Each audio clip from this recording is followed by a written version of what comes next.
I was when Saurabh telephoned me yesterday. I was thinking of because I am to go somewhere at 5. So I thought my instant reaction was to go for a negative reply.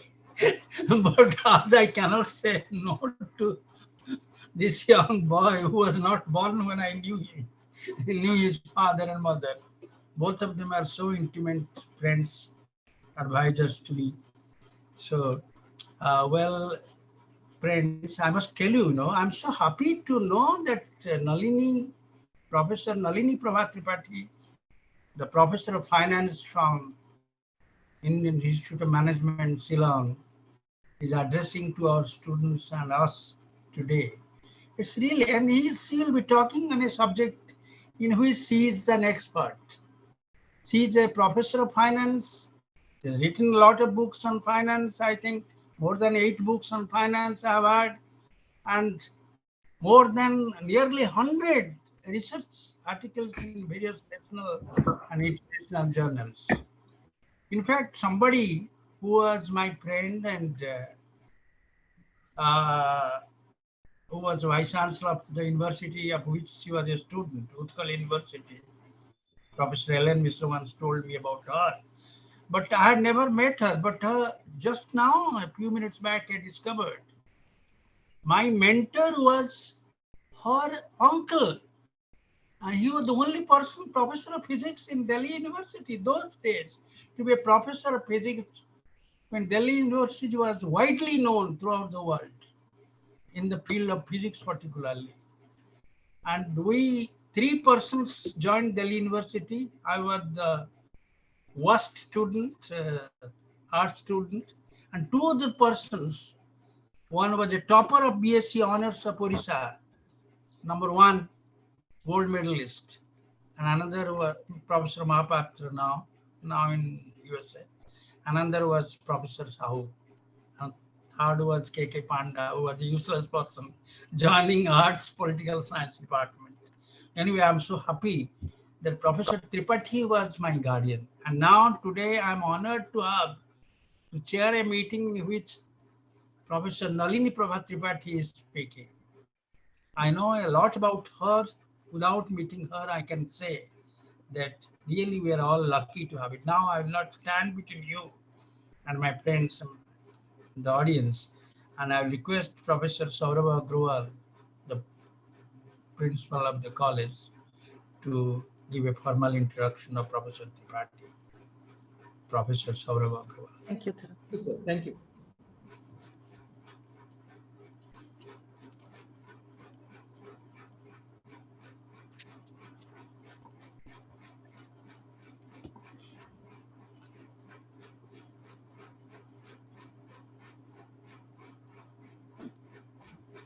So I am glad to welcome Professor Nalini Prabha Tripathi, Professor of Accounting and Finance, Indian Institute of Management. I am Shillong. She would be speaking with you on financial development and economic growth nexus, Indian experience. Before I take up her profile, I'll just share a small presentation on our college and brief you about our college.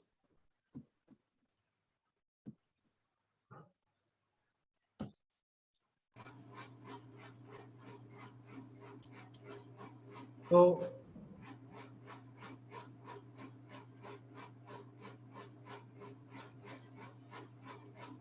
IIF College of Commerce was established in 2016 under the leadership of Indian Institute of Finance, and we are an college of Chaudhary Charan Singh University, formerly known as Meerut University. We have BBA and BCom degrees. BBA is offering 36 papers in 6 semester, and BCom program is offering 20 papers, and it's still in annual mode.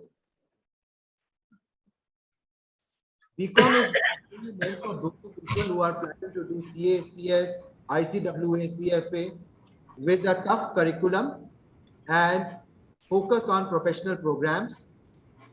BBA is more practical and managerial oriented, not so much in depth, but focus on practical application.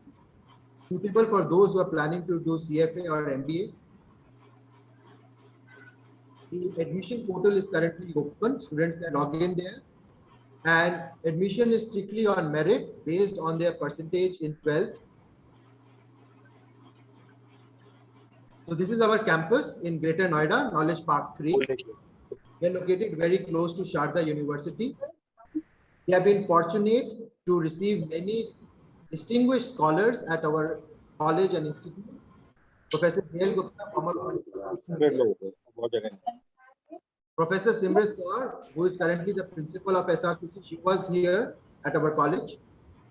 Professor Anil Kumar recently spoke on career opportunities in BCom and BBA. He's a professor at Shri Ram College of Commerce. Welcome to our library. We have a very beautiful library housing more than 55,000 books and 900 technical journals. The students at IIF and IIF College are mandatory, have to spend 1 hour daily in library with strictness. We have books in English and in Hindi to be able to serve all population. There's a journal section. This is the project section. This is our computer center. We also house an indoor gym, PT table, cross trainer and other facilities for recreation. We are fortunate to have a very distinguished managing committee headed by a father figure, Professor J.D. Agarwal, Professor Preeti Chaubey, former professor, Indian Institute of Public Administration, Professor Aman Agarwal, Mr. Saurabh Sharma, who is manager in EXL, Mr. Deepak Bansal, who is the treasurer, Dr. K.K. Panda is with us, and is largely known, Professor J.P. Sharma, who was former Dean, Delhi School of Economics, Advocate Sunil Goyalji, Professor A.L. Nagar, former professor IIT Delhi, Dr. Manju Agarwal, former principal Motilal Nehru College, University of Delhi, and Shri Harshvardhan, MD, Red Springs. This is our managing committee, which takes care of the governance. We are fortunate to have two departments, Department of Commerce, having full-time 4 faculty members, and Department of Management, having full-time 3 faculty members. And apart from that, I am the principal. We keep on organizing plantation drives. We planted 100 fruit-bearing plants in our campus in Greater Noida in 2019. We also keep organizing plant visits of students.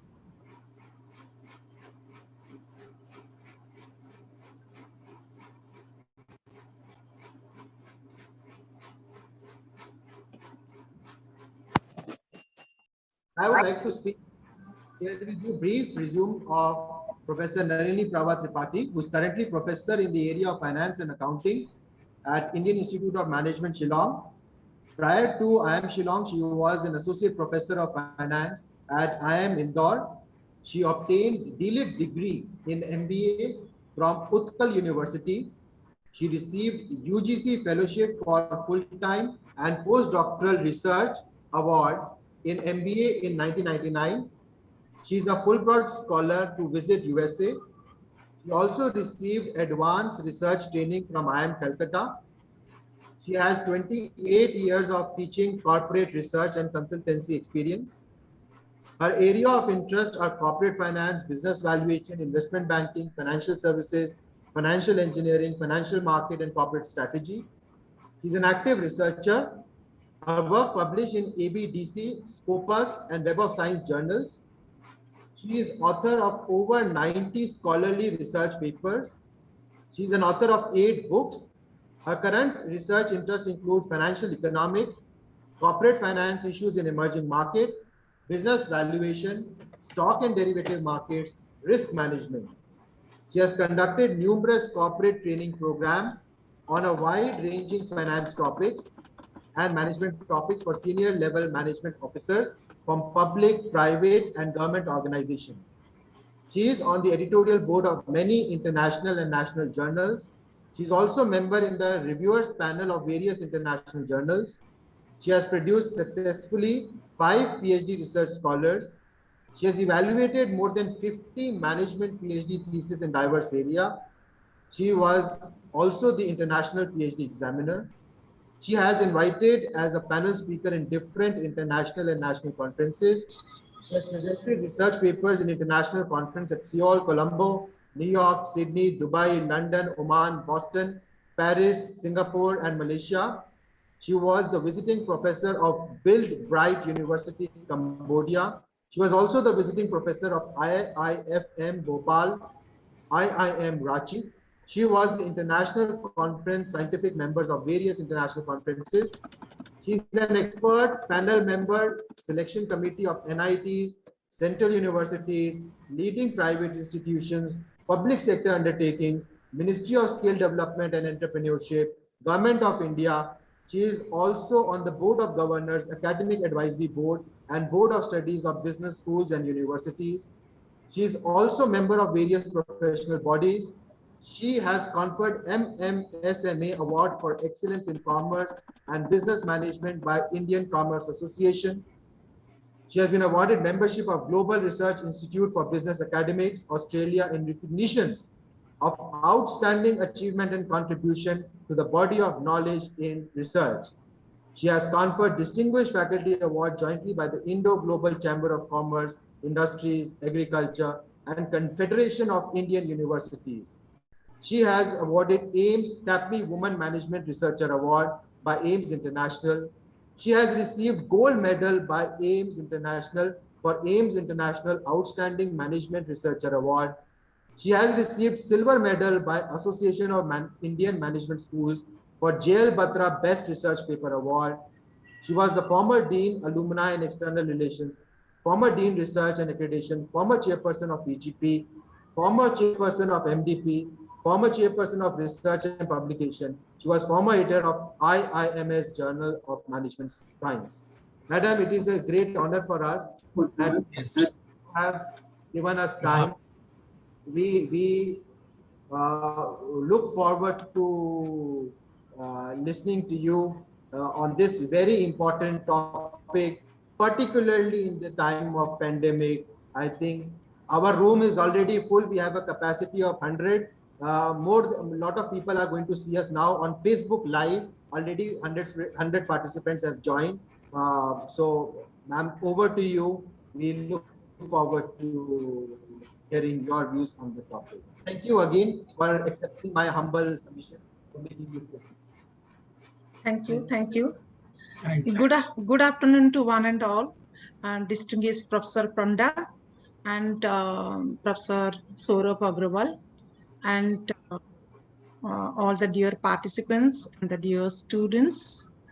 At the outset, I must thank to Professor Agrawal for giving me this opportunity to talk about my topic, which is already published, that is your financial development and economic development nexus, Indian experience.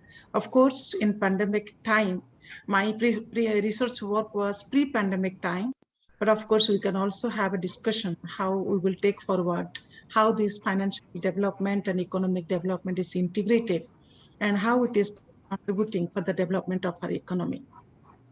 Thank you, Professor Saurabh Agrawal, for giving me a brief, a lot of introduction about me. I do not know what I have did. You have asked about to send me the brief CV, so I have sent. I was not expected to you will spoke about the details about my CV.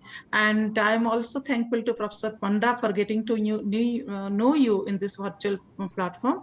It was really opportunity for me to meet you, sir, here for the intellectual persons, professors like you here. And I hope everybody, those who are the participants here, I believe we will have a very good, lively discussion on this economic and financial development nexus here. So, since Professor Saurabh has already spoke about my topic, which I am going to discuss about today, that is the nexus between the economic growth and financial development. And I believe you must be knowing that, the nexus between the economic growth and financial development continuously discussed in the economic literature for the last 3 decades. It has been a topic of interest for the academicians, researchers, and also policymakers. The issue is that whether financial development influences economic growth or economic progress influences financial development. I'm not saying this is the new work, but of course, there's a lot of literature available on this issue. And most of the economists, most of the, the researchers, given their different views on this. There is a lot of research study done on this issue. The important question is that rumbles in the mind of many researchers whether there exists any interrelationship between the financial development and economic growth. Yes, of course, as you know, financial development is essential to economic growth, and economic progress requires an efficient, sound financial system. Rather, I can say both are complementary, supplementary to each other's. Financial development is essential, and also economic progress requires an efficient, very good financial system. If I recall, some of the leading economists, like must have heard about the Goldsmith and McKinnon, they have given their opinion that finance is an essential component for the growth of an economy. And a better developed financial system reduces the transactions, informations, and monitoring cost. It also increases the efficiency of resources allocations, and in turn, it leads to growth. And we also know that a well-developed financial system promotes the investment opportunities. It encourages the mobilizing the savings, enabling us the trading, monitoring the working of managers, and also for the hedging activities and diversifying the risk. An efficient financial system, if you are having a good system, good financial system, it also offers improved financial decisions, supports the better distribution of resources, and thereby accelerates the economic growth. If I would like to say, there are 3 types of hypotheses has been developed in our economic and financial development literature. So there are 3 types of hypotheses has been developed concerning to the economic and financial development literature. And one is your supply leading hypothesis, and your demand hypothesis, and the feedback leading hypothesis. And they have also given a very good observation concerning to the financial and economic development here.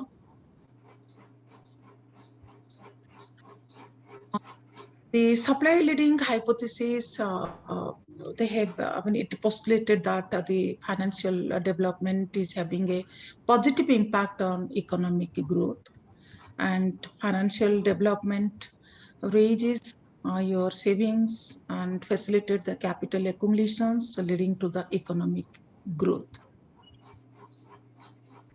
And another very renowned economist, Schumpeter, also debated, also points out that the banking system is the crucial factor for economic growth because of its role in the allocation of the savings, funding for its productive investment.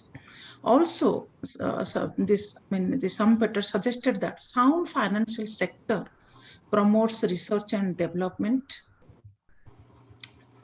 promotes domestic production, hence it leads to economic growth, is to increase the economic growth. And some of the economists also, they have given their, expressed their views that financial development is essential for achieving a high economic growth. On the contrary, the demand following hypothesis, they argued that those who are supporting to the demand following hypothesis, they have argued that economic growth causes financial development, and it was debated that growth of the financial sector increases with the demand created by the economic growth of the country. So they have given they have taken a lot of research and a lot of data and a lot of research, and they have told that economic and financial development, if you're talking about financial development, is very important for economic development, but the demand leading hypothesis, they have given that it was growth of the financial sector increases when the demand created by the economic growth of a country. The third one, the feedback hypothesis, given their viewpoint, those the researchers who are supported to the feedback hypothesis, they have given their opinion that there is a bicausality presence between the financial development and economic growth. Economic growth causes financial development, and financial development causes economic growth. So both are complementary and supplementary to each other. The feedback hypothesis supports both the supply leading hypothesis and demand following hypothesis. So most of the empirical evidence, if you look at most of the literature or the study which has been made, most of the empirical evidence, the individual country analysis, or you can talk about the broad cross-country comparison, or you can talk about even farm level analysis and even the industry level analysis. And these findings, they suggest that there is a positive association between the financial development and economic growth, with the exception of some studies. Some studies do not believe there is a relationship between the two, or the financial development and economic development are interrelated or integrated. But most of the studies, they have given financial development and economic development are integrated, or there is an interrelation between the financial development and economic development, except some of the studies. However, these findings do not establish a concurrence about the direction of causality between the two. In fact, over the past 3 decades, the studies are presenting conflicting views, whether financial development has an impact on economic growth, or economic growth explain the development of the financial sector. Researchers found mixed empirical evidence, whether finance is important for the economic development, whether economic development is necessary for the financial development. If you look at the literature, and you will find the mixed evidence. Most of the researchers found mixed empirical evidence. In this context, it motivated us to explore further research to determine the relationship between economic growth and financial development of the Indian economy. Our study is expected to extend the prior research and provides new insights about relationship of financial development and economic growth process. Today, if you look at India, considered as one of the fastest growing emerging economies in the world, further, many global players are carefully assessing the performance of the Indian economy today. Hence, the present research was undertaken to study the relationship between financial development and economic growth of India to provide sufficient information to the global investors. Keeping on view, the objective of my research was to find out the long-run association or long-run relationship between the economic growth and financial development in India by using the autoregressive distributor lag bound testing model. And I have also used the Kusum test to validate whether they are having the stability of relationship between them or not. So for my research study, I have taken the time series monthly data from June 2003 to February 2008. I have taken the data from June 2003 to February 2018. And the selected study period comprised boom period, financial crisis period, or recessionary period, and experienced a new political regime in the economic and financial sector development. Of course, our study is pre-pandemic period. To achieve this objective, to find out whether the financial development and economic development or economic progress are interrelated or not. So we have taken many variables here, and we have taken some variables proxy for the economic development and proxy for the financial development. So we have taken proxy for economic growth and financial development. Proxy for the financial development, we have taken the bank credit, bank deposit, BSE census, BSE volume of trades, and BSE market capitalization are used for proxy for the financial development. The reason is that both banks and the reason for taking all these variables, which is a proxy for financial development, is that both banks and stock markets are playing a very significant role in India for financial development. Normally, financial development captured through two perspectives. One is financial depth, another one is financial efficiency. Financial depth measured through savings and deposit. What is the savings culture and deposit culture of our banks? The banks plays a very, very dominant role and useful role in promoting financial development by mobilizing the financial resources of the community and the markets, which is available for the investment in the productive purposes. And the banking system helps channelizing of the funds from savers to borrowers in an efficient manner. Further, bank credit, if you look at the bank deposit, and further the bank credit increases the speed of the process of economic development of the country by providing loan to the industries in time. On the other hand, economic growth encourages credit expansion through its demand for financial services. The relationship between, if you talk a relationship between the bank economic growth is of practical significance in policy making. The second one, I have talked about the financial depth and financial efficiency. The financial efficiency is the ability to perform as a principal role of transforming deposits to credit. As all of you know, the performance of the stock market is a signal for the growth of the overall economy. Normally, we used to look at what is the stock market. The census is growing or is coming down. If the census is up, we are having a very good perception that the economy is good, because since it is a barometer of our economy. So always we are looking to the census here. If the census is up, we are having very positive perceptions. If the census is going down, and immediately we have perceived that the stock market is not good and the economy is not in a good sign. So the development of the stock market facilitates channelizing savings into productive investments, which lead to an increase in economic growth. Usually, is the stock market growth examined with the market capitalization and the BSE census. Normally, if we are talking about what is the market capitalization of the stock market right now and what is the census. So these two parameters is extremely important. And BSE census included the top 30 companies and measured as an indicator of the growth of the overall stock market. BSE offered various services to stock market participants and reached to the investors around the globe. Similarly, if the volume of trades is high, it is an indicator of stock market development, since stock price need volume to move. Most volume of transaction will be more, means it is also giving a very positive signal the stock market growth is there.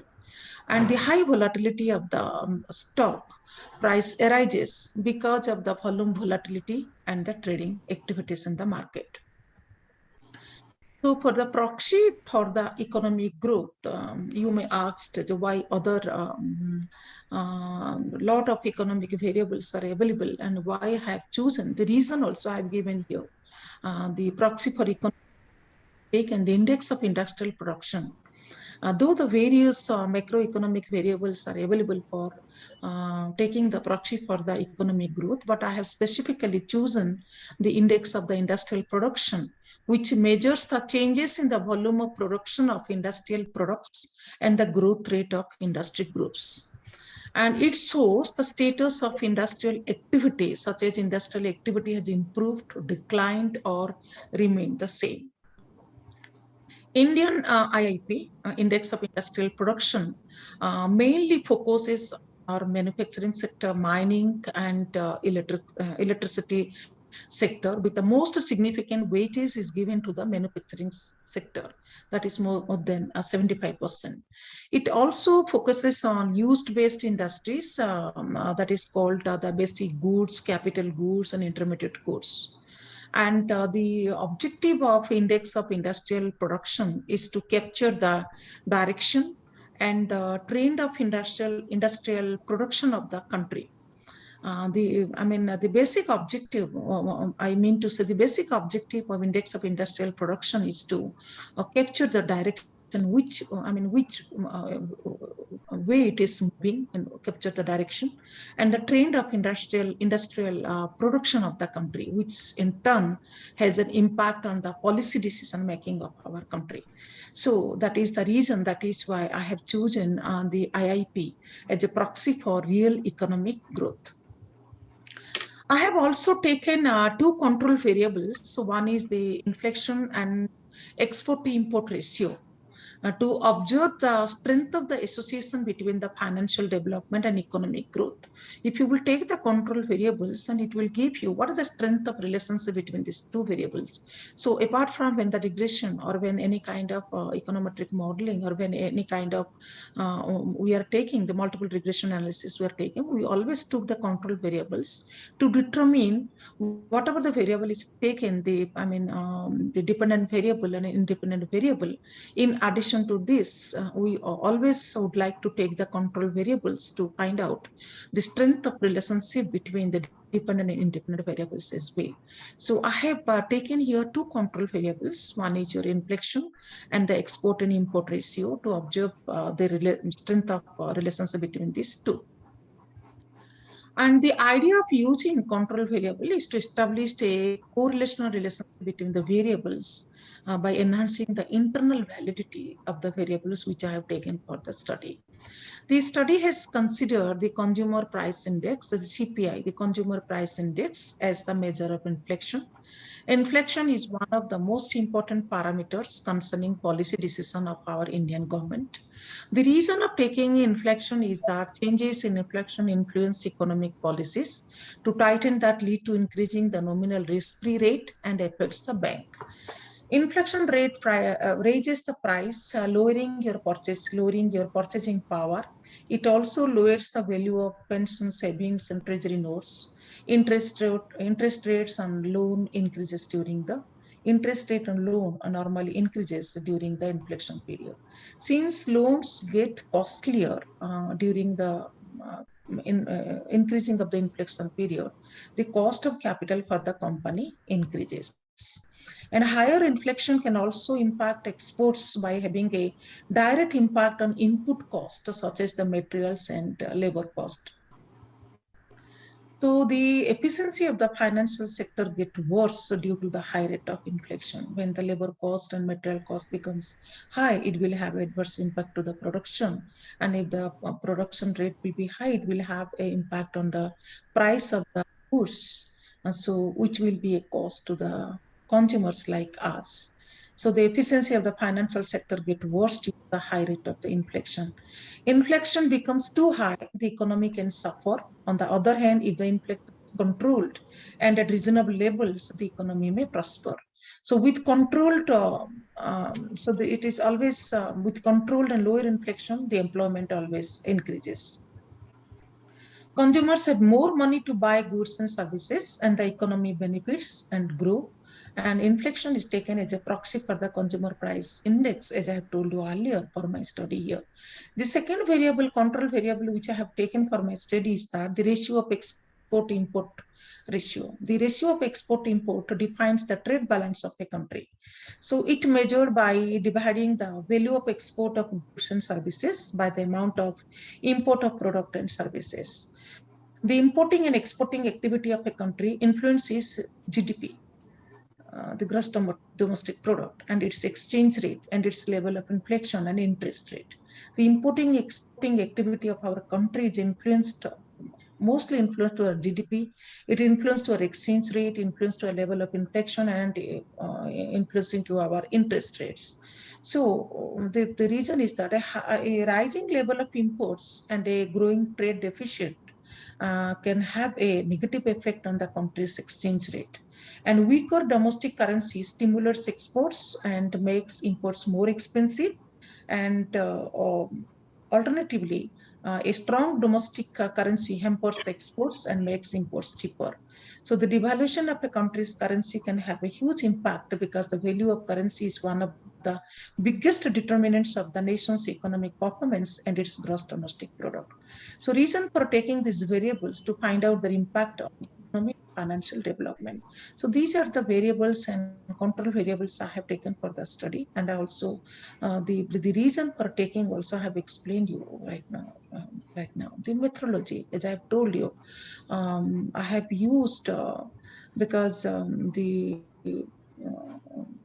ARDL model here, but before because I have taken the time series data here, and much you must be knowing because most of you are the researchers are also here. Much financial, you must be knowing the financial time series are non-stationary. So therefore, before modeling any relationship, non-stationarity must be tested. So I have also tested the stationarity or non-stationarity of my variables by using some of the unit root test to check the presence of unit root here, and also further to check the multicollinearity between the financial development and economic growth. Our study also used the correlation methods to test the relationship between them. And another most important thing which I would like to share with you here, since there are a large number of interrelated variables are there, so we have used the principal component analysis, which is used to reduce the data set, but this still contains most of the information in the large set. Hence, the study restricted to BSE usage as a proxy for stock market development. Principal component analysis is very often used to reduce the dimensionality of the large data sets. But whatever the data has been taken, if the reduced data has been taken, but it contains most of the information in the large set. And as I have told you, I have taken the ARDL model here, and several latest research studies indicate that most of the research studies indicate that the ARDL approach is more superior to the conventional co-integration technique, since it allows the co-integration relations to be estimated by the ordinary least squares once the lag order of the model is identified. Therefore, it does not require the pre-testing of the variables included in the model for the unit root test, because stationary variable, if it is a non-stationary, you can use the Johansson co-integration test. If it is a stationary variables, then you can use the ARDL model here. There is no need to use, you can easily use the ARDL model here. And ARDL bound testing approach, which deals with the combination of the short-run dynamics and the long-run dynamics, or long-run or short-run equilibrium relationship without losing any long-run informations. So that is why in our study we have used the autoregressive distributor lag bound testing approach to determine or to find out what is the short-term relationship between the financial and economic development, and what is the long-term relationship between the economic and financial development here. And one of the most important features of ARDL model is that it avoids the potential bias associated with unit roots and co-integration test. And in the ARDL model, autoregressive model, AR means autoregressive. Autoregressive means the constant variable is assumed a function of the past values. I repeat, please listen to me. ARDL model means autoregressive means the constant variables is assumed a function of the past value of itself and the current and past value of other variables called distributed lag. ARDLs are normally represented with the symbolization of the PQ. You must have learned P and Q. The P represents Your P is talking about the several lakhs of the different variables, and Q is talking about number of lakhs of the explanatory variables. So, so on the basis of this, then I have used, and my analysis is very interesting results I have been find out here. And to validate your ARDL model, the F test is very important here. I have also, finding F test, F statistics, which is determine the long run co-integration relationship between the economic development and financial development. So there are two critical values taking here. If the F value is more than the two critical values, then it will indicates the long-term relationship between the two variables. So by using all these models, I would like to briefing you about my findings. The correlation results indicates or give correlation results indicates that a very robust relationship we have found between the growth of IIP and BSE census, IAP and BSE market capitalization, and the bank credit. And the reason is that why there is a robust relationship between all these variables. So the reason is that due to increased production and investment activity, which typically financed by borrowing from the banks. So therefore, if industrial production and capital spending are rising, there is an increasing in the banking sector growth. So if industrial production increases, investor and stock market becomes more optimistic because companies' performance increases, which ultimately lead to increase in the country's economic growth. So IIP, in my study, the industrial production, the index of industrial production is negatively related with the bank deposits, BSE volumes of trade, export to import ratio, and inflation.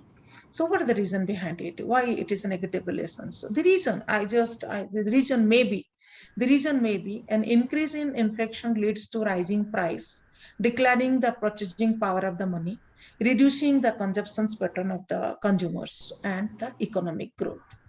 Fluctuation, the other reason could be the fluctuation in the exchange rate is an essential factor that affects the economic performance of our economy due to its impact on output, import, export price, interest rate, and inflation rate. So depreciation of the domestic currency is distressing to the industrial output, increasing the cost of imported raw materials, and which can lead to doubling the cost of production and increase the unit cost. So if the unit cost will increase, it makes manufacturing uncompetitive, which may ultimately lead to reducing the industrial output of the farms. So that may be the reason, that is why it is negatively related. And similarly, in my study, inflation is related adversely to BSE census, BSE market capitalization, BSE volumes of trade, and bank deposits, bank credits, and export-import ratio. So the reason is that inflation curves consumer savings, spending, and corporate profits. That is why it is negatively related. The negative relationship between the inflation and bank deposits attributed to the fact that inflation increases the cost of living. People need more money for expenses, hence more withdrawals, and it will lead to a reduction in the level of deposits. BSE census, which is also negatively related to bank deposits, bank credits, and export to import ratio. So our study indicates that increasing investor savings in banking activities affecting the stock market price. Normally, you might have seen when the bank increases the deposit rate, and we, the passive investors, always would like to invest in the bank and do not want to take risk to invest in the stock market. So which I'm talking about here, if the bank will rise up the interest rate, deposit rate, and most of the passive investors would prefer to invest in the bank rather than invest in the stock market. So increasing the investor savings in the banking activities affecting the stock market price, because there is less number of only the aggressive investors would like to invest in the stock market, which when the investment pattern of the consumers or the investors will be low in the stock market, which will adversely affect to the stock price, and stock price will be coming down. To overcome the problem, the multicollinearity problems I have tested, as I've told you earlier, to overcome the multicollinearity problem, and I have used the variance inflection factors, so VIF, and the result, the analysis shows that there is absolutely no multicollinearity problems arises or happening among all the variables in my study here. Since there is a So as I have told you earlier, I have used the principal component analysis because a large data set we have taken, so reduce the data set, but if you will take the proxy for the financial development, it will also cover up many things here. So BSE census is the leading indicator which normally demonstrator, which normally displays the variation of dependent variables, and the study restricted to BSE census as a proxy for the stock market development here. And very interesting result we find out here, and by using the ARDL model, our findings indicating that there is a presence of long run relationship among economic or between economic growth and financial development, and suggesting that financial development growth leads to economic growth. And the ARDL test, the empirical findings also indicating that there is a presence of long-run relationship, and suggesting that the financial development leads to economic growth. And our analysis also provides very interesting results, that is the stock market and bank credit. The stock market and bank credit are positively affecting economic growth, while bank deposit, inflation, and export-import ratio negatively influencing economic growth. The reason is that the bank credits are positively related to economic growth in the long run. So, my analysis also gives very interesting result. If the bank credit increases to 1%, economic growth increases to 19%. If the bank credit increases to 1%, our economic growth increases to 19%. So the reason is that an increase in bank credit increases the demand for production of goods in the economy. So which in turn leads to augmented the borrowing, increased consumptions, and positive impact on the economy. And another also, result, the analysis, our analysis also shows that or indicates that 1% increase in stock market, 1% increase in stock market growth leads to boost economic growth by 5%. If the stock market growth is increasing 1%, it is leading the economic growth increasing by 5%. So the reason is that it may be. So higher industrial production in turn implying higher demand, increasing farm sales and generate better profits. Hence, economic growth has a direct influence on the rise of stock prices and a positive effect on financial development. It means higher industrial production leads to higher corporate sales and profit, which directly influence the increase in the stock price. So that may be the reason. So that is why that it is positively related. So industrial production, if it is higher, then your corporate sales and profit is higher, and which will have a very good influence to the increase in the stock price. And that is also very common.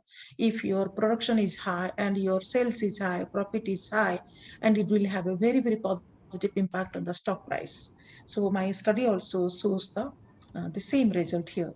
So the increasing production activity is usually financed through the bank borrowings. Hence, the growth of industrial production is having a positive influence on the banking sector development. So it is also, I'm talking about, if the banking sector development is there, then the industrial production will be more, because most of the companies are taking loan from the banks So if the companies are taking the loans from the bank borrowings are there, the growth of industrial production is also having a positive influence on the banking sector development. And our analysis shows 1% rise in bank deposits leads to decrease the economic growth by 9%.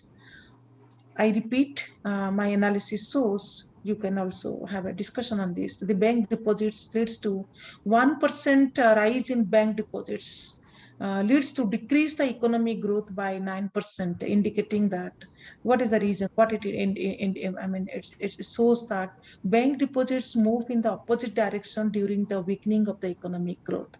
Normally, what happened, if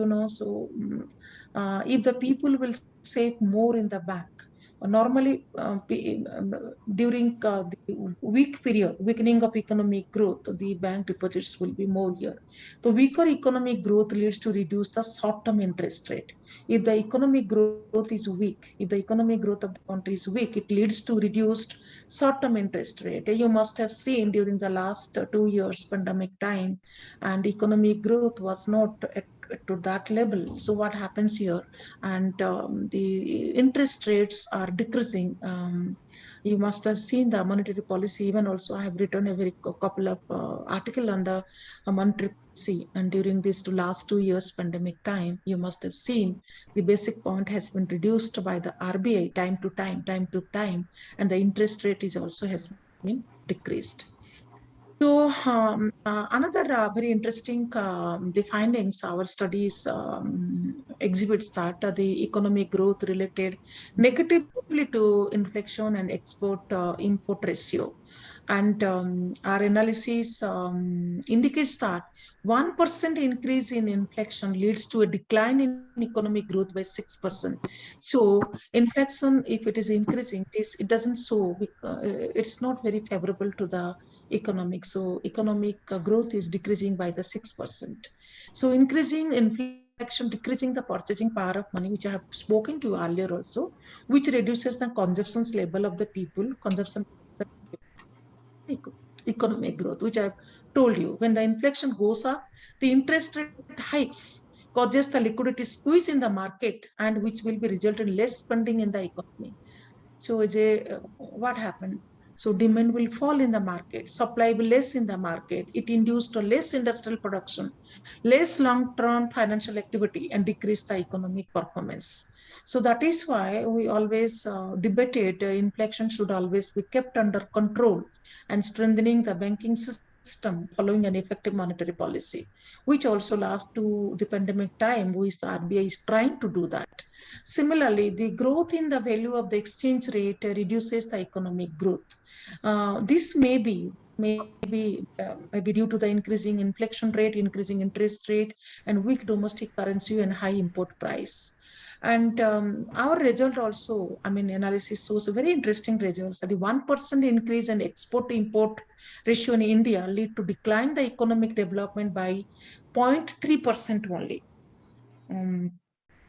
It is 0.3% only. So this adverse effect is maybe due to imports are more than the value of exports over the sample period.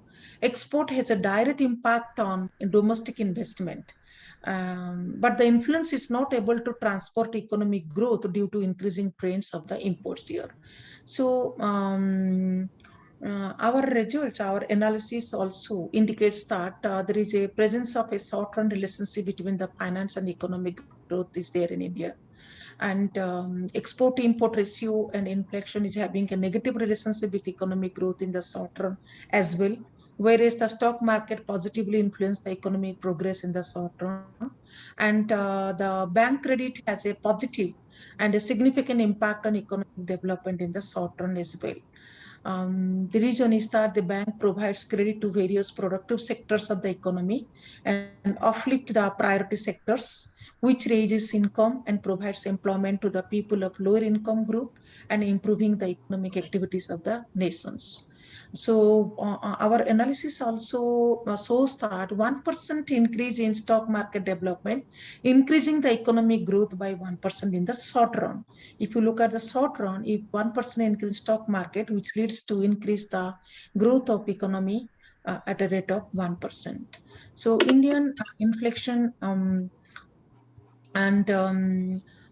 India's inflation and export to import ratio increased by 1%. Economic growth decreased by 37%. You will be surprised to know when the export import ratio inflation is increasing by 1%, it will have a very adverse effect to the economy. And that means it is decreasing by 37%. So, and our analysis also shows that there is a unidirectional causal relationship running from financial development to economic growth. Hence, our studies suggest that financial development leads to economic development and supports the supply leading hypothesis. As at the very beginning, I have told you the supply leading hypothesis and demand leading hypothesis and feedback hypothesis. Supply leading hypothesis talking about the financial development extremely important for the economic growth, whereas demand leading hypothesis talking about the economic growth created the demand for the financial sectors or financial development. But as per my analysis, which I have taken the variables, we support the supply leading hypothesis. When you are financially developed, your economic growth is also going to be, economic development will be there. So we observe a very healthy relationship between the economic and financial development. So, but however, still I'm saying, though financial economic development is having a long run relationship, it is a good sign, and still there is some scope need for improvement, as economic growth unfavorably interrelated with bank deposits, inflation, and export import ratio. So in terms of policy implications, controlling the inflation rate becomes significant for financial development. The export to import ratio is also significant implications, and also, I mean, some kind of actions is need to be taken for the export and capital formation of the economy. The increase in capital formation leads to a rise in exports. If the capital formation is more in our economy, it will rise to the exports, thereby rising the industrial production of the economy. So I'm talking about right now how my study is contributing or helping to the contributing policymakers, and how it is helping to the investing community and companies at large. So it is a significant contribution to the policymakers, investing community, and also the farm level. And since there is a positive long-run correlation, indicates to take steps for development of both economic and financial sector. And how does the company is going to be benefited here? How it is important for the companies here? It is important for the companies, the corporate sectors, because companies need to source the production activity by bank borrowings, which not only increasing the output, generating the employment, diversifying the revenues, and rising per capital income, but also increasing the foreign exchange earnings for the economy. If industrial production increases, there will be a related increase in the service sector as well. Higher industrial production implies the higher demand, which will lead to higher corporate sales, greater profits, lead to rising stock price of the companies. Therefore, the policy makers of the government should uphold the harmonized development of the bank and stock market activities for the economic growth. How does it help to the investors, institutional investors, and portfolio managers and foreign investors to take a very pertinent investment decisions to minimize the risk and also maximize the profit, or on the profit, or maximize the profit, enhance their investment worth by considering all those macroeconomic variables. And this study, my findings also provides information to the market regulators to take some kind of steps for supplementing the economy, by considering the improvement in the functioning of the macroeconomic variables and nourishment of policies to stimulating the financial growth to attract the international investors or global investors to our country. For the policymakers' point of view, definitely the study will give some kind of input, that means how industrial production, how the bank, how the stock market, how the economy, how the export, import, and inflation is related to each other. So policymakers need to aim at financial sector deepening and increasing access to credit lending to enhancing the economic performance. So financial deepening is playing a greater role in transferring the created funds to the real sector for economic growth policies. Policies should be complemented with strategies to enhance the efficiency of the real sectors of the economy. So definitely, I believe because since it is a very related, very important for the economic progress point of view. So our thrust is right now the development of the financial sectors. And it is also very important for the policymakers to balance the macroeconomic policies to increase the savings culture and which can feed investments in the economy to advance the efficiency of all production activities of the country. If savings accumulate, it will create demand for goods and service produced in the economy, which ultimately increase the bank credit. If the savings will be more, and definitely a good number of huge number of credit will be given to the industries. Another contribution of the study is that it is high time for the policymakers to understand the investment lending dynamics and not the mortgage lending dynamics. I repeat, it is very important to understand the investment lending dynamics, not the mortgage lending dynamics, to boost the economic growth, particularly in the long run. And financial lending not only having long-lasting effects on economic growth, but also in turn, economic growth will promote the development of the banks and the stock market. Precisely, the result of our study add to the knowledge of the Indian economic growth nexus between financial progression of our country to foster the economic and financial development. It's very important right now to take suitable and harmonizing action required by both firms and policymakers. And it is also important for the global investors to look at the policies of India before making any investment in our India. However, I have also decided to take forward my research study in the future by taking some kind of other variables which will be included in my study, and also, of course, some kind of other advanced model I could be able to use it here to find out the volatility. I mean, whether the transmitting the economic variables transmitting to the financial development of the countries or not. I've thought of to take off other future studies also. This is all about my the study which I have did it. These are my interesting findings which I am talking about too. So um, it is open to the floor. It can be discussed. So this is all about my discussion, the financial and economic development nexus and growth of developments.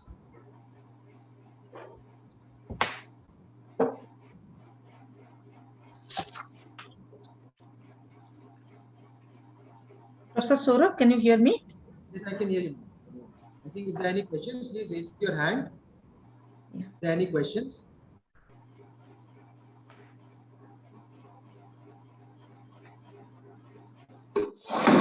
Yes, Padmakant, please unmute yourself. Is a fellow student at the institute. Yeah. Student. Yes, please. Yes, please unmute yourself, Padma. We are not able to hear you. I can hear everyone. Yes, Padmakant, can you hear me? I can hear you. Please unmute yourself, Professor. Yeah, go ahead, Mr. Mishra. Inflation is how it is mostly affecting the economic development. Mild dose of inflation is always necessary for economic growth. A small amount of inflation, 1% inflation now, it is going for negative economic growth rate. Because we have studied in economics that a mild dose of inflation is always necessary for growth of the economy. Can you elaborate on that? There is a cost pull inflation and a demand pull inflation is there. So inflation I'm talking about for my study because sometimes if the high level inflation is there, it is not at all a good for the economy. So I'm talking about even if a low level of inflation, that is also not a good for the economy. So we should have a hybrid of these two. And if you are saying inflation, if it rises, so the purchasing, my viewpoint is that the purchasing power will be very low here. So because the price of the goods will be high and the consumers, the buying capacity of the consumers will be low here. And you see when the buying capacity of the consumers will be low and demand is more in the market. I mean, demand is low in the market, supply is high in the market, which is not good at all the company's point of view. It will have adverse effect to the economic growth. That means demand is, supply is high, but demand is not there. So in that concern, that point of view, I'm talking about inflation is leading to lower the economic growth. If your industry is lowering down, if your production activity is lowering down, and it will have an adverse impact to the economy. So that point of view I have talked about. Inflation is reducing, it is having an adverse effect. High level of inflation is having an adverse effect to the economic growth. Are you clear, Professor Misra? Yes, Are you getting yes, what I'm saying? Are you yes, getting yes, what madam. I'm saying? Yes, yes, madam. Yes, anyone else would like to ask question, if they can kindly raise their hand so that we can unmute them.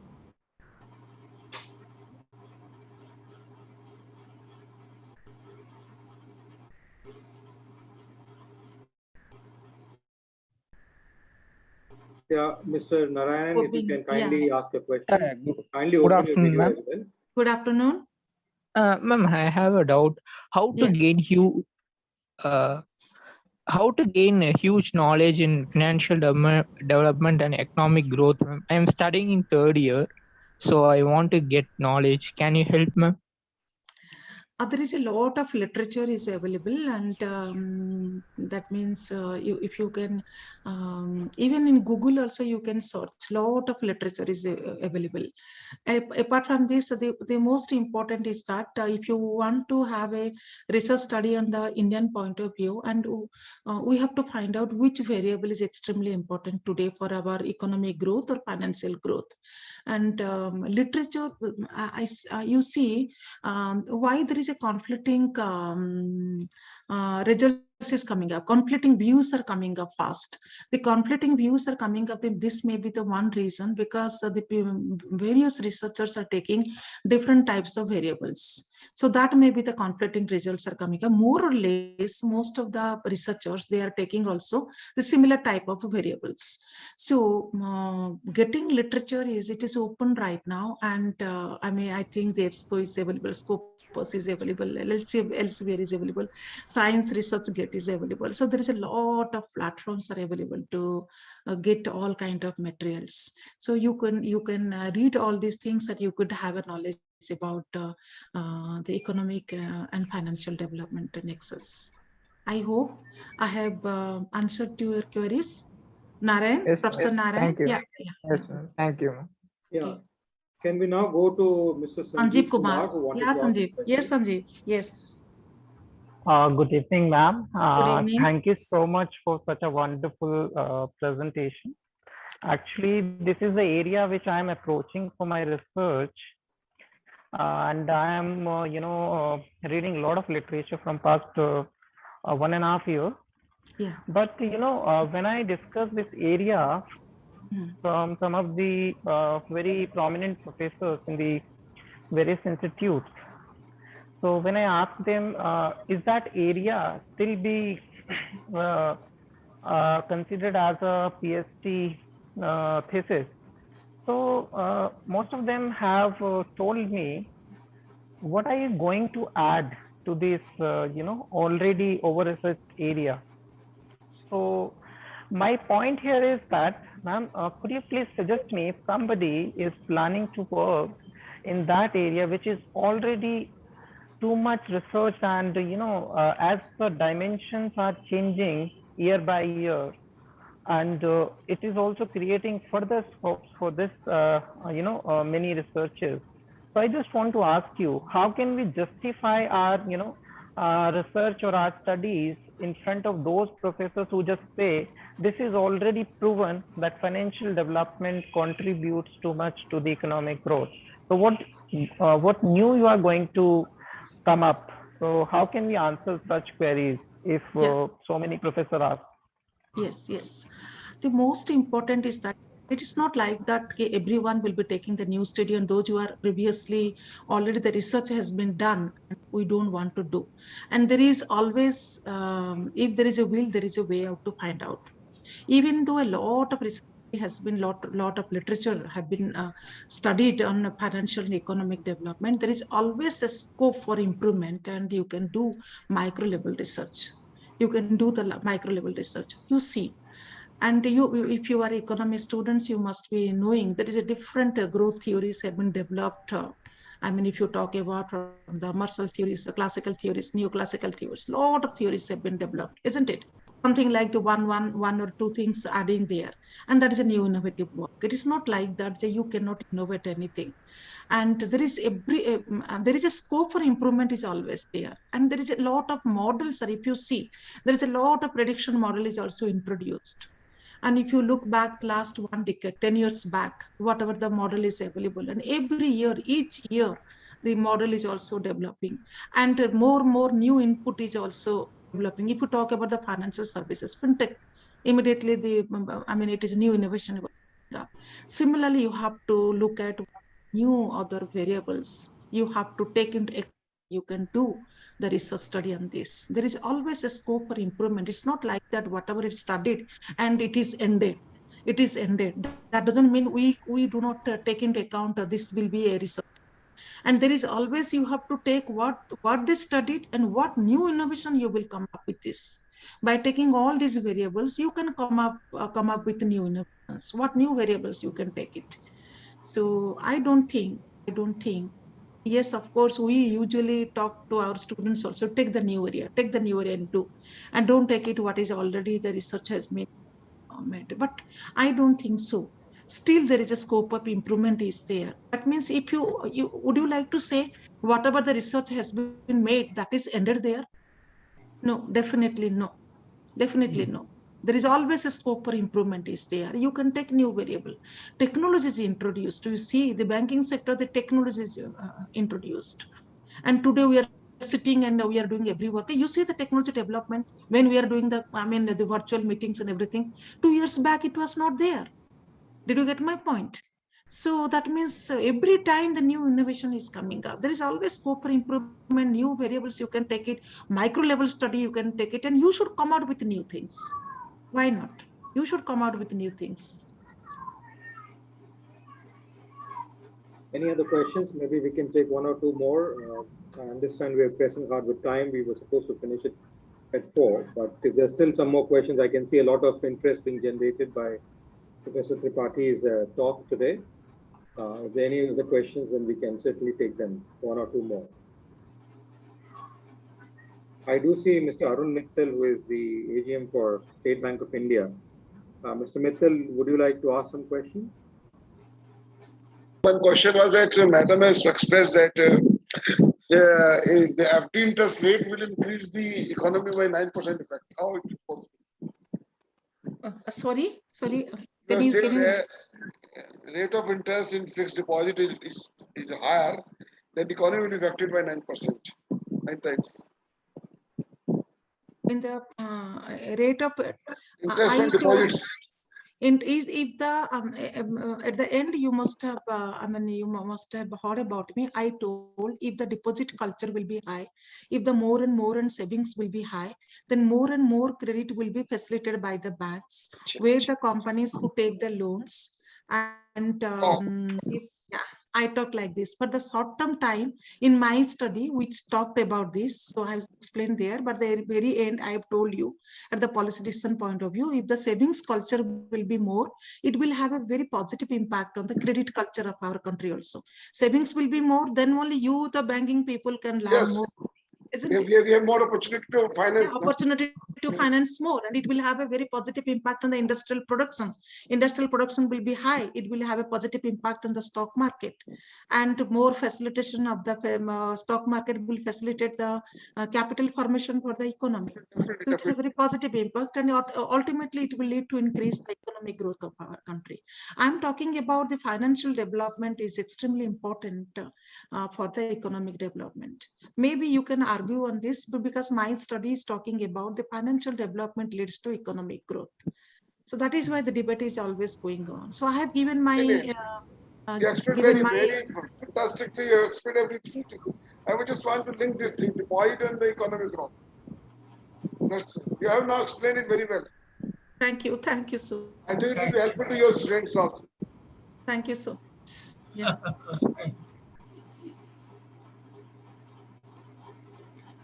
Professor Panda, I would like to add something, and or we give a vote of thanks. What would Professor Panda say? I think it's such a, actually, as a layman, while listening to Professor Tripathi, I could understand the way she explained. We require actually more and more professors of such type in our universities. In fact, to start with, I was thinking the topic is very difficult. How could there be? There has been a lot of complaints, a lot of criticisms in the newspapers these days about the linking of economic growth with financial policies. But the way she explained things over an hour, it's really very beautiful. I'm only grateful to her. If she can teach me as a layman, I have understood it. How about others, those who are in the this area particularly? She is an asset to our country. Thank you so much, sir. Sir, I am a small person here. Still, I am learning, sir. Still, I am learning. I am a small person. Still, I am learning, sir. No, this is good. The way you have analyzed it, I hope this goes to the down level, the grassroots level in the different universities and colleges. The way you have explained, I feel, actually, I will not say that Professor Saurav is doing really an immortal work. This is the way I have been attending, some lectures of Professor Saurav of the Institute of Finance, and the way the things are improving, the way it is being presented by various speakers, this will be really an asset for the country as a whole. Thank you very much, madam. Really, we need more and more persons like you. Now, I think, Saurabh, we can go for, if there is no more question, we can go for vote of thanks, I suppose. Professor Aman? I would request Professor Aman Agarwal, who is also of IIT College of Commerce and Management and Associate Editor, Finance India, and Director, Indian Institute of Finance, to kindly propose a vote of thanks. Thank you, Saurabh. I'm sorry my camera and the laptop is not working, and I had to quit from my mobile because there were more participants wanting to join. So I wanted to give them an opportunity to join and benefit from the conference going on today. But I'd like to share two things before we go ahead. Professor Tripathi has made an excellent presentation from one of our recent works, which actually got published in Finance India, June 2021 issue. So I thought I'll just, if I'm given a time by Saurabh for another 2 minutes or so before I propose the formal vote of thanks, to kindly just present the brief of the paper. And in any case, one is welcome to read through the journal. This is in the recent issue for Finance India, June 2021. As you can see, this is the paper we are talking about, which has been published. And this paper came out. In fact, this paper was presented submitted to us in 2018 or so, I think. Let me just check. Yes. IIT conference, IIT Kanpur. IIT Kanpur, is it? Yes. IIT Kanpur, yes. Yes. And let me just show you the paper here. I have the paper, yes. So this was the financial development in economic growth nexus. It's a very complex issue, as she, although she explained it in a very subtle and a simple manner of the kind of exhaustive work she has put through with her student, I believe, at the IIM Shillong. And as she's heading the Dean Research, she can understand the complexity which comes. So you can see when you read through the paper, you can go through it. It looks at a long-term data for almost about 15 years, 14 years, and uses various statistical techniques to go about evaluating this complex issue. As you rightly pointed out, you can always have ways. One of the doctoral students I remember asked, that how should you go about expressing your interest. You see what happens, I also sit on a large number of DRCs of various universities, and one thing which I get to see in many of them is that they make their topic too broad. And I think that is something which they need to rectify. When they're conducting a study, they need to specifically mention as to what are they doing.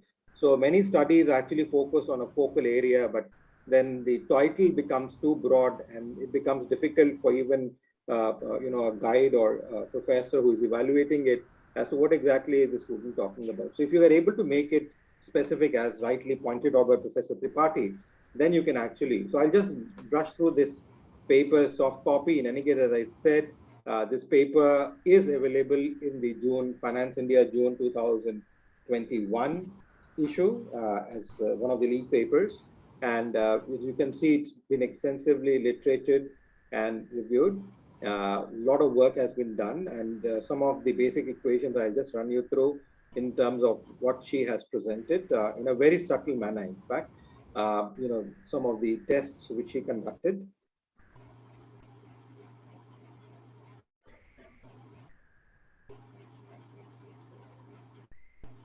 And these are some of the results which you actually expressed and talked about.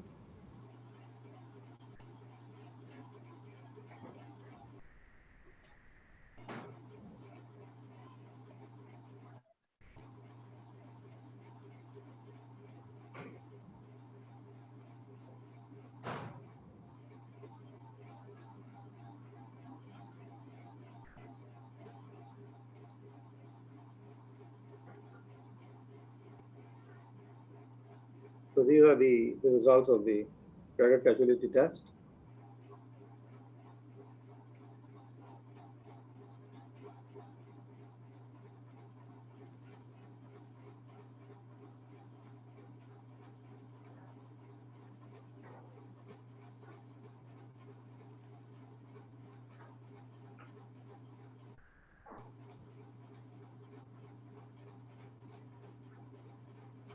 So as you can see, the conclusion talks about the fact the way financial development and economic development and economic growth has actually been going through in the country for a span of over 14 years.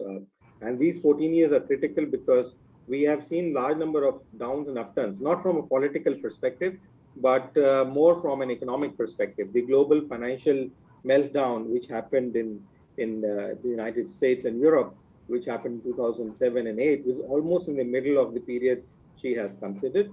And also the post-IT bubble bust, which took place in the US way back in 2001, had a major impact on the way things were going on and was reflective both in India, even in the United States, in the period of 2002-2003. So that has been there. And then we saw the global financial meltdown and the kind of debt rise which took place at the end of 2008 in India, having a repercussive effect way back in 2012 to almost 14. So all that has actually been captured by her data and her study. So this is interesting results and interesting study from the perspective that it looks at difficult time zones, both from a global perspective and from an Indian perspective, and brings out the basic crux of what has been happening, basically presenting the Indian perspective here. But we are living in a global village, so to think that we can be secluded and nothing will happen from what's happening around the world. There are contagion effects which take place, which have been studied by me and a couple of other authors at the Institute, and which have substantial impact on how the economic growth, the financial development, and even the people's growth in terms, because I personally feel that we talk of all these big numbers of GDP, GNN and others, but any GVAs also now, but till the GDP is actually felt by the common man, the real sense of economic development growth cannot take place, because every citizen of a country needs to be part and parcel of that economic growth. And that's when we can start feeling it's not, we're not looking at only big companies and stock exchanges tremendously rising and creating that growth for a short term and giving bursts to the GDP numbers, and the poorer becoming poorer and the richest becoming richer, is not the way we look at financial development and economic growth. When we talk of financial development, it is a holistic picture which we're looking at, and that's what our work actually brings forth. I would really like to thank Professor Tripathi to have taken her time out. I have to consider that she speaks on some of her research work, because that is something which we really appreciate.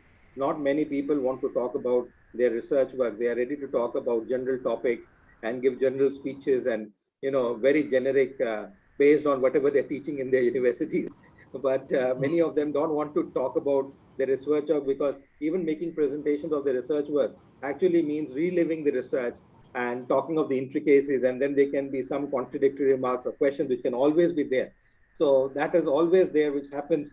So very few researchers are willing to actually talk about their research work than general perspectives of what is happening. And I'm very happy that she did decide to actually base her talk on her research work, her recent research work, which we feel proud of having published it. The journal is fairly well reached out. We are indexed by Scopus, ABDC, some of the other almost 37 plus agencies around the country and the world index the journal. So it has a fairly wide reach, and I am proud to say that, in fact, it is also, the studies which are published, many of them are picked up for decision making by the Government of India and various other governments and agencies which have happened in the past. So we have listed some of them in various brochures and websites, but there are a large number of studies which have actually got the face of light when it comes to decision making by Government of India and various other governments in the past. And that is something which we feel proud of at the journal, that we are able to take the research of professors like Professor Tripathi and even from other smaller universities, institutions across the country and across the globe to a larger audience to make it decision making. Just to give a few seconds, just to know people know that where we all get indexed in. This is some places which we are indexed in. I can think proudly say to the fact that hardly any journal in the whole country or even in Asia is indexed by over 37 agencies worldwide, including about 12 UGCs we know in different countries and academies of sciences which have indexed Finance India for the purpose of promotion of faculty and the giving recognition to even doctoral students' works which have taken place. So, and this is something which we feel proud of because it's been developed over 35 years. And as you can see, this is some of the impact factors. In fact, the impact factor for SGIF is now 8.26, which ranks it at the 4th position again out of 22,000 journals now, which is there for the current 2021 year. So I thought I'll just brief through. These are some of the key studies which in fact brought. This study was published with Florida International University in Finance India way back in 93-94, which came as the headline news of Times of India. That was the first news. When you open a newspaper, on the top, this study was there on Capital Flight. And in the Hindustan Times, it was there on the first page itself, but not the first study. It was the second or third study on the first page of Hindustan Times, but Times of India was the lead study. And this brought out the Money Laundering Act, the FEMA which was created, and then later on the Money Laundering Act, after the Parliament of India consulted us and the professors in Florida International University who conducted this study to finally go forward. So this is one of them. Then there are, I would say, are almost about 40 plus studies which we know of, based on which Government of India and other international agencies have taken decision on, from published in Finance India. And I hope what Professor Tripathi has said in her work will also reach the right-minded people in the government, and they will look at her work and look at her findings and take a decision to bring in the right course of action, which is desired for the economic growth and financial development of India. So with that, I would like to, thank Professor Tripathi to take out time. I would request her to give her time in the future also to present some of her works. We would like the research works to be taken at a global forum. We hold some international conferences now on the online platform, virtual platform. In fact, we have held 2 of them in the past, and almost about 62 plus countries, and over 120 professors and scholars have presented their works, spoken at these conferences, 3-day conferences, and we'll be holding one, I think, on the end of October or in November. We will request her to spare some time and maybe present some of her research of this or some other research work if possible at one of these conferences as our session keynote speaker. We will send a formal invitation for that, but we'll request her to spare her time and educate the audience and researchers and professors from all over the world who can benefit from her work. Thank you again for being here with us. Thank you, Professor Agrawal. Thank you, Professor Agrawal. Definitely. Thank you, Professor Panda. Thank you, Saurabh, for giving us this opportunity, and to everybody who was patiently listening. We had more than 140 plus participants who have attended so far, because some came and some left. But then we had consistently, and even now, as you can see, about 70 plus people are there. None of them, in fact, except for one or two, most of them are not our students. So it's people from across the country and across overseas who have joined us today to attend your conference today. Thank you again. Thank you. Thank you, Professor Panda. Thank you, Professor Saurabh. Thank you, Professor Saurabh, for giving me this opportunity to interact with all of you, because it is a virtual platform. It is not able to meet each other. But anyhow, I could see some of the participants are here, and some of the known participants are here. I'm very happy to see them also here. Thank you so much. Thank you, sir, Professor Panda. Thank you, Professor Saurabh. Please. Namaskar. Thank you. Thank you. And now, Shall I leave? Professor Saurabh, shall I leave? Yes, madam. Yes, madam. The meeting is officially over. I just want to make one announcement that next week we are going to have Professor Sheetal Kapoor, Professor, Department of Commerce, Kamra Nehru College, University of Delhi, speak on Consumer Protection Act 2019. Can you please enable my screen sharing?